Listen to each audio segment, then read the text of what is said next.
বীজপুর বিধানসভা কেন্দ্রের হালিশহর পুরসভার ২ নম্বর ওয়ার্ডের দলীয় কর্মীদের সঙ্গে বৈঠকে শিলিগুড়ির বিজেপি বিধায়ক শঙ্কর ঘোষ সংবাদ মাধ্যমের মুখোমুখি হয়ে বলেন, এ রাজ্যের মুখ্যমন্ত্রীর পরিবারের মেয়েরা সুরক্ষিত নন, তাই মুখ্যমন্ত্রীর পরিবারের মেয়েদের মুখ্যমন্ত্রীর বিরুদ্ধেই রাস্তায় নামা উচিত। সোমবার বীজপুর বিধানসভা কেন্দ্রের হালিশহর পুরসভার ২ নম্বর ওয়ার্ডে দলীয় কর্মীদের সঙ্গে বৈঠক করলেন শিলিগুড়ির বিজেপি বিধায়ক শঙ্কর ঘোষ।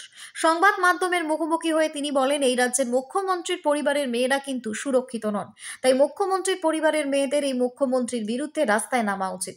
তৃণমূল সরকারকে বিসর্জন দিতে রাজ্যের সমস্ত মহিলাদের পতাকা ছাড়া ঐক্যবদ্ধ হবারও তিনি পরামর্শ দিয়েছেন। এটা একটা নরকের রাজত্ব তৈরি হয়েছে। তৃণমূলের কাছে রাজনীতি করাটা একটা ব্যবসা। অনেকে বলে এটা একটা জাতীয় চোরের দল।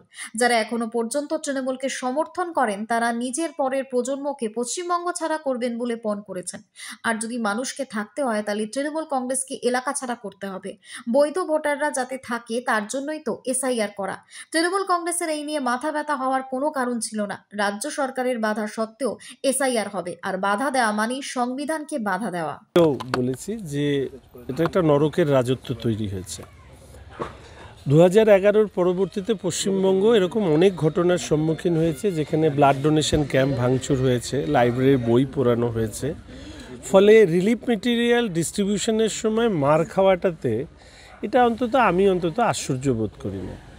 কারণ যাদের রাজনীতির উদ্দেশ্যটাই হচ্ছে ব্যবসা, তাদের পক্ষে এই ধরনের কাজ করাটা আমার মনে হয় না কোনো অস্বাভাবিক বিষয়।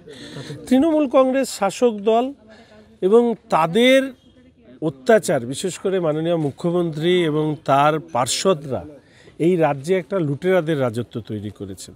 কেউ বলেন যে তৃণমূল কংগ্রেস হচ্ছে একটা দুর্বৃত্তদের সংগঠিত রাজনৈতিক দল, আবার অনেককে বলতে শুনেছি এটা একটা জাতীয় চোরের দল। ফলে এদের কাছ থেকে এই ধরনের ঘটনা ঘটাতে আমি অন্তত আশ্চর্য হইনি। এই প্রকাশ যদি হয় তাহলে ভবিষ্যতে তৃণমূল কংগ্রেস যারা 26,000-এর বেশি চাকরি খেয়েছে, 22 লক্ষ যুবককে প্রতারিত করেছে, কামদুনি থেকে শুরু করে এই লাস্ট রাজগঞ্জ অবধি যে ঘটনাগুলো ঘটিয়েছে, তাহলে সেই ক্ষোভের বহিঃপ্রকাশ সরকার পাল্টালে কি হবে ওই টুডু সাহেব নিশ্চয়ই বুঝতে পারে। রিলিফ দেওয়া এটা তো অপরাধ নয়।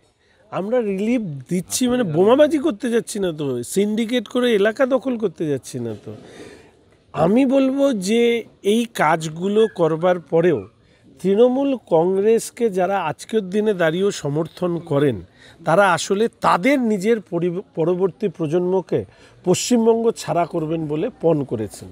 আর যদি পশ্চিমবঙ্গের মানুষ পশ্চিমবঙ্গে থাকতে হয় তাহলে পশ্চিমবঙ্গকে তৃণমূল ছাড়া করতে হবে। সেই কাজ আমাদের পশ্চিমবঙ্গের মানুষকেই করতে হবে।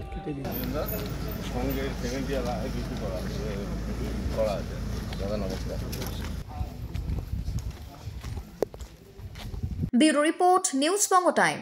St. Augustine's Day School, Barrackpur.